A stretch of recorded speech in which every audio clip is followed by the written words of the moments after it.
আমি যত বড়ই গোসাই পাঠক বাবাজি হই না কেন, আমার নামের পিছনে যতই সপ্ততীর্থ আর পণ্ডিত থাকুক না কেন সামনে, যদি আমার বলার সঙ্গে বৈদিক শাস্ত্রের বেদ, উপনিষদ, পুরাণ, ভাগবত এগুলোর সাদৃশ্যতা না থাকে, সমন্বয় না থাকে, এগুলোর প্রমাণিকতা না থাকে, তাহলে কথার কোনো মূল্য নাই।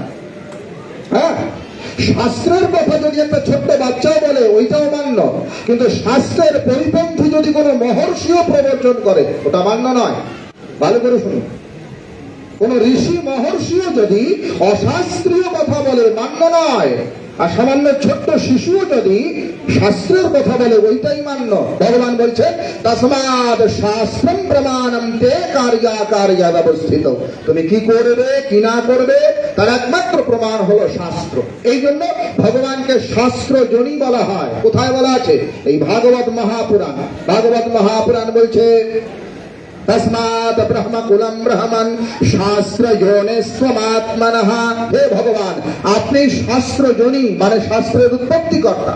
তস্মাৎ ব্রহ্মকুলম ব্রহ্মণ শাস্ত্র যোনিস্ত্বমাত্মনঃ।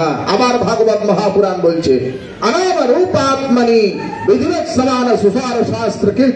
হে প্রভু, আপনি শাস্ত্রকর্তা। আবার ভাগবত বলছে শাস্ত্রস্য পিতুরাদেশাৎ। পিতা যেমন সন্তানকে আদেশ প্রদানের মধ্য দিয়ে অনুশাসিত করে, তেমনি বেদ পুরাণ যে শাস্ত্রগুলো রয়েছে এগুলো ভগবান তৈরি করেছেন আমাদেরকে অনুশাসিত করার জন্য। দেখেন, সমাজে কিছু ভুলভাল কথা প্রচলিত হয়, যেমন চৈতন্যদেবের নামে কিছু ভুল কথা প্রচারিত হয়।